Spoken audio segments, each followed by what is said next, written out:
Hello guys, this is 5th generation Nabishop and welcome to another unboxing and testing. Shoutout po natin Sir Homer ng Pasig, Glock 17 Gen 5 airgun pistol po, caliber 4.5mm steel ball. Ito po ang bala niya, bolitas po. Bolitas na maliliit po, 4.5mm in diameter po ang bala niya. Yan, meron tayo ditong magnet. So, testingin natin kung talagang bolitas. Ayan, bolitas po talaga siya. Dumidikit po sa magnet. Tapos, yung hangin niya naman po ay CO2 12G. Ito po ay good for 60 shots more or less. Yung isang tangke. Disposable po siya. Meron tayong available naman na mabibili just in case na maubusan kayo. Ayan, Glock 17 Gen 5 po. With front and rear serrations, 18 rounder magazine. Ayan. Officially licensed po ng Glock, Umarex brand po.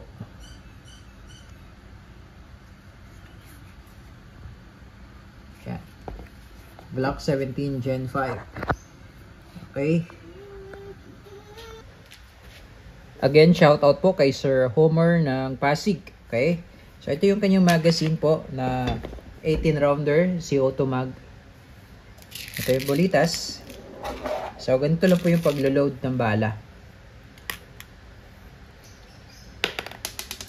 Tapos, itataktak nyo lang po. Yung capacity niya po ay 18.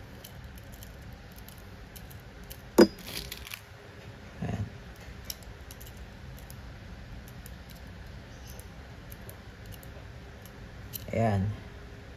Okay. And then, ito po yung sa CO2 slot. Mayroon siyang kasamang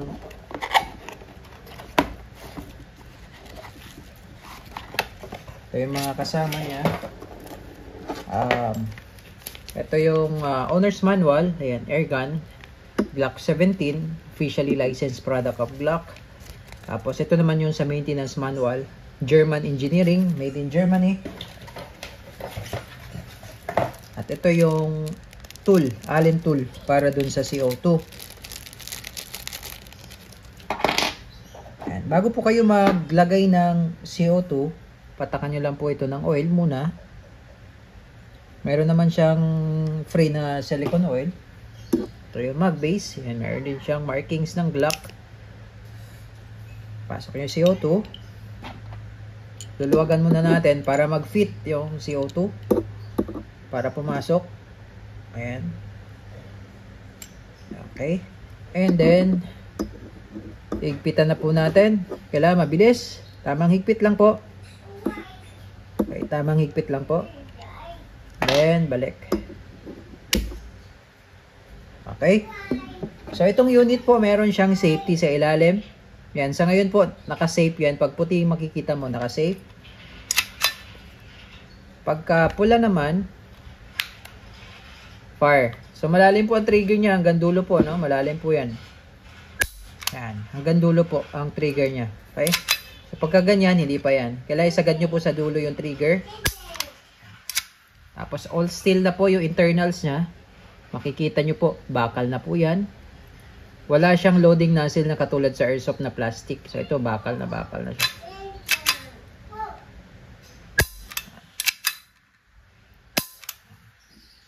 Okay, and testing. Glock 17 Gen 5 airgun pistol chambered in 4.5mm steel ball CO2 powered.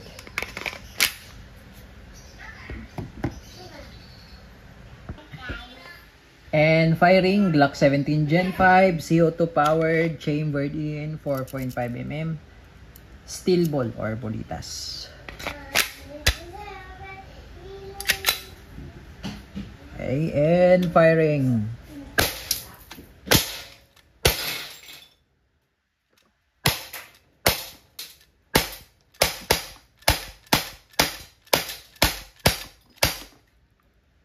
Wala na siyang bala, open slide, pero may CO2 pa po ito, no? Good for 60 shots more or less.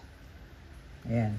So, pag wala na siyang bala, release nyo lang magazine, tulak yung slide, then release. Okay? You know?